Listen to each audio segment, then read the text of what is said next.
Hello, hello. This is the My Artifact episode number 1698. आजची तारीख आहे 2 ऑक्टोबर 2019. आता वाजले रात्रीचे ऍक्च्युली सकाळचे ऍक्च्युली दुपारचे 12. Yes, exactly 12. येस.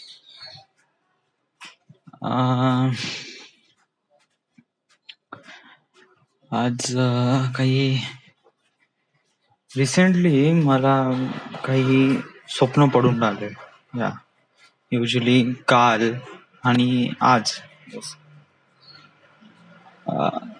हे स्वप्न म्हणजे स्वप्न नाही आहे माहित बी, बट असं होते ना की झोपाच्या काही क्षणा अगोदरच आपल्याला जे ड्रीम मध्ये दिसते, जे स्वप्नामध्ये दिसते, ते काफी रिअलिस्टिक वाटते. यस. माझ्यासोबत पण असंच स्वप्न कालही पडलं होतं, आजही पडलं होतं, आणि ते एवढं रिअलिस्टिक होतं ना की बहुतच जास्त. हा, आय जस्ट लाईक बहुत जबरदस्त. आता हे असं काय जे असं आहे जे मी कधी बघितलं नाही. इन स्वप्नामध्ये ज्या काही गोष्टी बघतो, या काही गोष्टी असं बघितल्या नाही असं नाही. आपण बघितल्या गेल्यानंतरच आपण त्या गोष्टी स्वप्नात बघतो. या बट एक प्रकारे मॅशअप थ्रू. या म्हणजे कसं की आपण जिथे कुठे बघतो ते ओरिजिनल असते.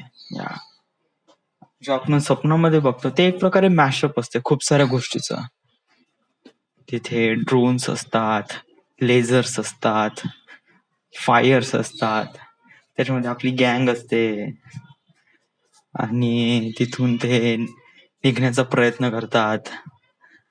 ते स्पायडरमॅन मधले ते drones, Spiderman far from home मधलं नाही का, ते ड्रोन्स नाही का जे ग्राफिक्स क्रिएट करतात, बस तशाच प्रकारचं आज स्वप्न पाहिलं. आणि इट वॉज व्हेरी ब्युटिफुल. या म्हणजे आपलं डोकं इतकं सफाईनं काम करतो ना की ते इमेजेस भडाभड एकदम बनून जातात आपल्या डोक्यामध्ये, आणि ते आपल्या समोर प्रेझेंट होतात. That is really good. आणि अशा वेळेस नाही का आपलं जे डोकं आहे ना ते काफी स्लीप मध्ये राहते. बट असं नाही की खूप जास्त स्लीप मध्ये राहते की कोणी असं फोन आला तर हे नाही. ऑफकोर्स फोन आला तर आपण उचलू शकतो, आपल्याला माहित असते की ते स्वप्न आहे, बट ते डोक्याला त्याचा फारसा काही फरक पडत नाही. आणि तो त्याचं काम बहुत जबरदस्तीनं करतो यार. या एवढी जबरदस्त सरेंडर स्पीड मी आजपर्यंत नाही पाहिली कोणत्या मशीनची. या कितीही फास्ट सिस्टीम घे, किती हाय ग्राफिक्सचं किंवा हाय परफॉर्मन्सचा सिस्टीम घे, इतकी जबरदस्त रेंडरिंग आणि एवढ्या कमी वेळेत तर कोणी करत नाही यार. Instead of my brain is doing it that. So बहुत जबरदस्त.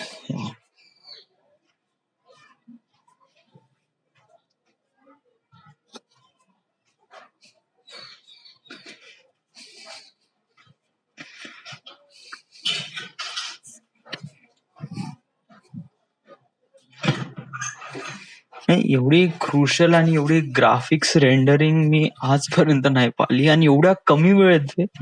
लिटरली खरंच नाही का, जे ग्राफिक्स आहे ना ते आताही डोळ्यात येऊन राहिले. It was very clear and very very amazing. या ज्याप्रमाणे ते ड्रोन्स आले आणि ड्रोन्स त्यांच्यामध्ये ते लेझर्स होते, ते क्लिअरली व्हिज्युअलाइज होत होते मला. लिटरली मी स्वतःने डोळ्यांनी पाहून राहिलो अशाप्रमाणे. इकडून एक रोबॉट होता, इकडे एक रोबॉट होता, आणि त्यांना ते लेझर माउंट होते. ओके, ग्राफिक्स लेझर असं आपण त्यांना नाव देऊ राईट नाव. आणि त्याच्यानंतर मग ते पूर्ण दिवस रात्र मध्ये कन्वर्ट करून टाकली. हा, आम्हाला काहीच दिसून नाही राहिलं. It was completely dark. आणि डार्क म्हणजे असा डार्क नाही, डार्क म्हणजे इट जस्ट लाईक आपल्या डोळ्यालाच कम्प्लीट डार्कनेस, म्हणजे आपल्याला आपला हात सुद्धा पण नाही दिसून राहिला होता. It was like that. हा, इतकं भयानक. आणि मग तिथे फायर पॉवर सुरू झालं, जसं गोळ्या मारणी, आणि मग त्याच्यामध्ये ब्लास्ट सीन आहे ना, आणि जोरदार. It was really great. It was really awesome.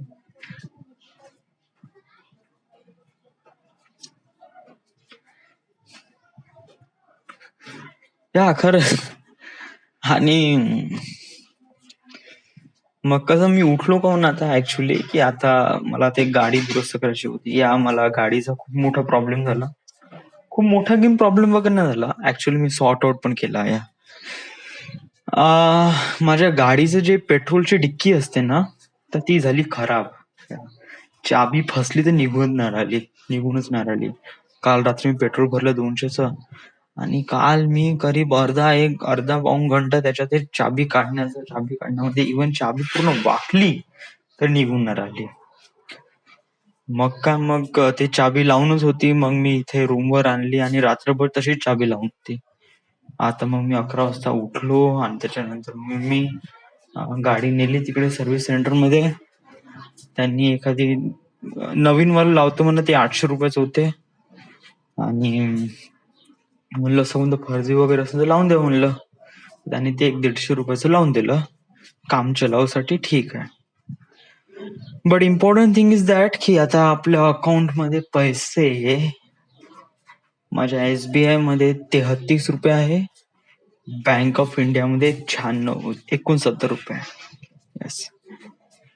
आणि साराचा सारा पैसा आपला फंड मध्ये लागलाय. आणि that is really disaster. Y is disaster? कारण जेव्हा मला गरज होती त्या फंड मधून मी नेहमी रिडीम करू शकतो, इन्स्टंट विड्रॉल मला भेटत होता. या मला पाहिजे तेवढा 100 रुपये, 200 रुपये, 500 रुपये. यस.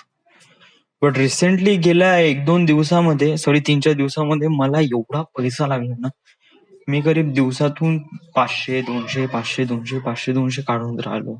या. आता ते म्युच्युअल फंड्स आहे, त्याच्यामध्ये पैसा कसा स्टेबल राहतो. तो याच्यासाठी नाही बनलेला आहे की तो मला वाटेल तेव्हा पैसा तुम्ही काढू शकता. या आणि त्याच्यावर ते लोक इंटरेस्ट कसा कमवेल? जर इनिशियल अमाऊंटच फिक्स नाही राहील तर मग ते त्याच्यावरती इंटरेस्ट कसं कमवेल, राईट? तर मग ऍट पर्टिक्युलर लेवलवर त्यांनी रिडीम मला कॅन्सल करून दिलं. म्हणजे यानंतर तुम्ही रिडीम करू शकत नाही. आणि मी खूप रिडीम मारले यार, करीब 15-16 रिडीम मारले. 100-200, 100-200, 500, 100-200, 500 याच्यातच. तर आता पैसे नाही निघून राहिले होते आणि मग माझ्यापाशी पैसेच नव्हते गाडीला फिक्स करण्यासाठी. अनफॉर्च्युनेटली माझ्या वॉलेटमध्ये काहीतरी असे 20-50 मिळून काहीतरी 180 रुपये निघाले. तर त्याच्यामध्ये माझं हे काम चाललं. म्हणलं आता पैसे तर लागेल, तर आता मी प्रशिकला फोन लावला होता इन्स्टंट मध्ये की बाबू तू मला पैसे पाठव त्वरित. जर असं काही होत असेल तर. बट थँक गॉड 150 रुपयात काम झालं. Okay. But important is that की मला कसं एकदम घाई मध्ये नाही का, मी पूर्ण जे माझे युनिट आहे ना ते सारे युनिट मी विड्रॉ मारले. आणि ते आता होईल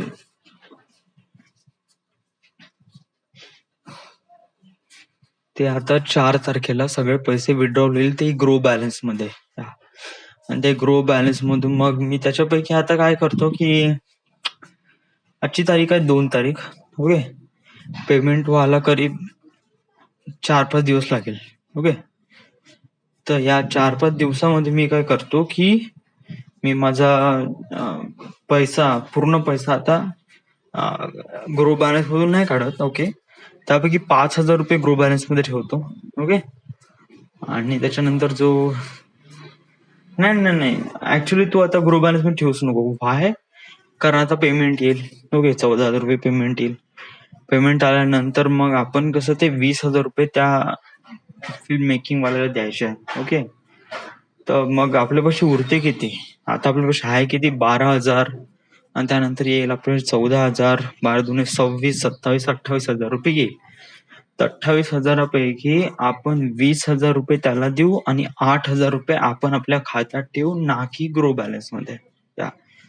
कारण समजा जर आपल्यापाशी अशीच वेळ आली आणि आता समजा जर 150 काम भागलं म्हणून ठीक आहे, पण समजा जर आता आपल्या पैशाची गरज आहे आणि पैसे निघूनच नाही राहिले आणि असं प्रशिक सारखं कोणी समजा कॉल उचलला नाही तर आपली प्रॉब्लेम होऊन जाईल. यस, पैसे मी देईन कुठून या, आणि वेळेवर त्याला म्हणू शकत नाही की बाबू तू असं कर तसं कर, राईट? म्हणजे माझे मी काही गिरवी तर नाही ठेवू शकत बाबू तू माझा मोबाईल गिरवी ठेव राईट ना वगैरे. तर मग अशा कंडिशन साठी प्रॉब्लेम राहील. तर मला असं वाटते की आपण हे जे 8,000 आहे हे 8,000 आपण आपल्या खात्यातच राहू दे. Okay, is really important. एवढा खर्च होऊन कसं राहिलं तुझ्या तुझ्या याच्यामध्ये? बहुत खर्च झाला यार, बहुत कंटिन्यू. असं नाही की मी माझ्या स्वतःसाठी खर्च केला की माझ्या स्वतःच्या एकदम फ्री वे मध्ये मला वाटलं तेव्हा असं खर्च केला. No no. आता मी लास्ट टाइम जेव्हा वर्धेला गेलो तेव्हा मला किती पैसे लागले? ओके ओके, 200 रुपये येण्या जाण्याचे. ओके, ठीक आहे. त्याच्यानंतर 100 आणि त्याच्यानंतर 200, 300 रुपये ते दारू आणि चकना. ओके, आणि त्याच्यानंतर मग 300 200 किती झाले? 500. 500 आणि त्याच्यानंतर ते क्रीम घेतल्या 2, तर ते झाले 500, तर 800 रुपये. तर लास्ट टाइम मी म्हणजे आता परवाच्या दिवशी मी जेव्हा वर्धेला गेलो होतो तेव्हा मला 800 रुपये लागले. लिटरली खरंच मी विचार करतो 800 रुपये.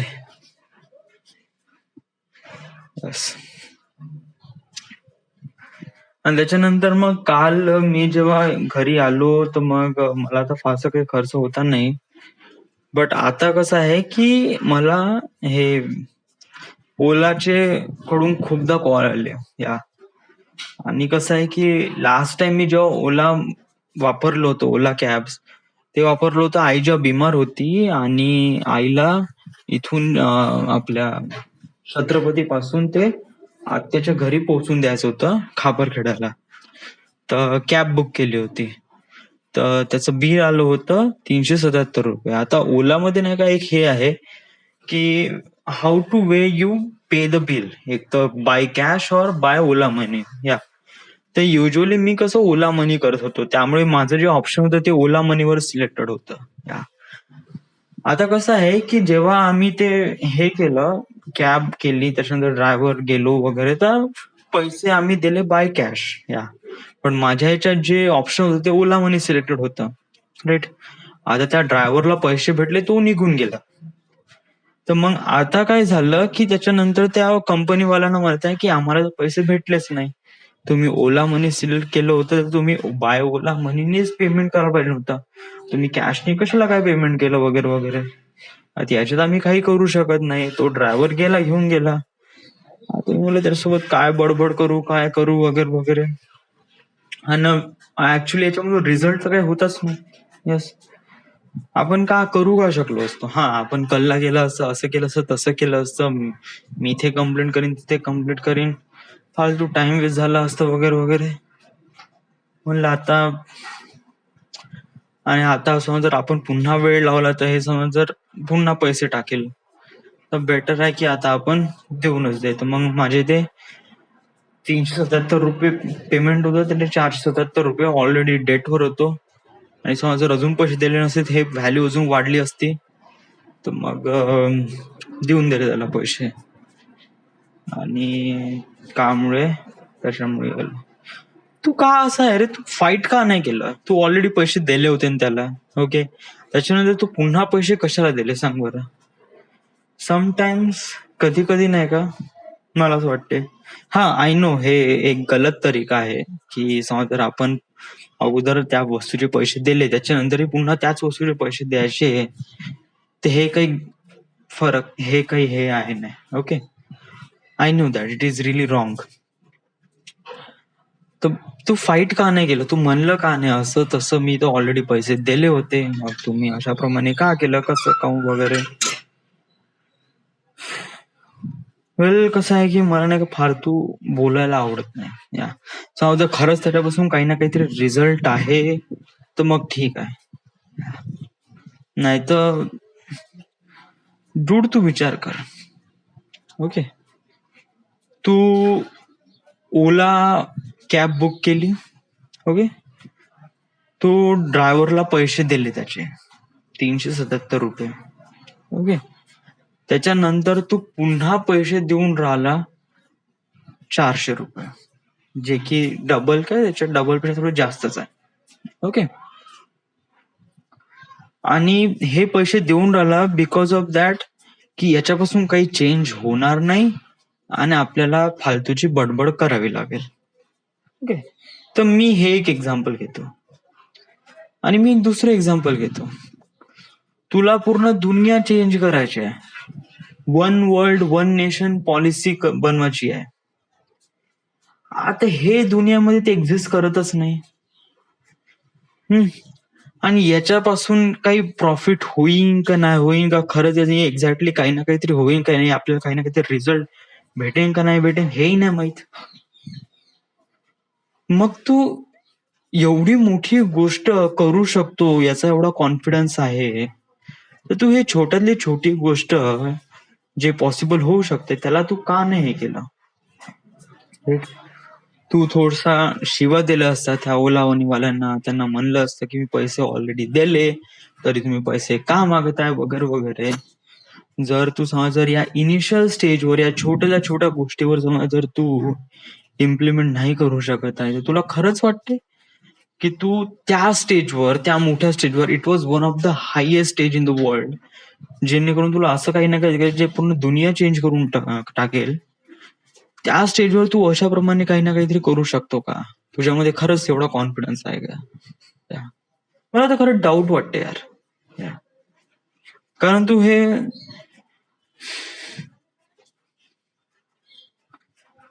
वेल I don't want to argue myself. Well तू कुठचं कनेक्शन कुठे लावून राहिला, जाऊ दे यार. Just don't let talk about this. पैशाचं महत्व कळ यार. समज जर असेच पैसे आपले जात राहील ना तर that is really being disaster to us.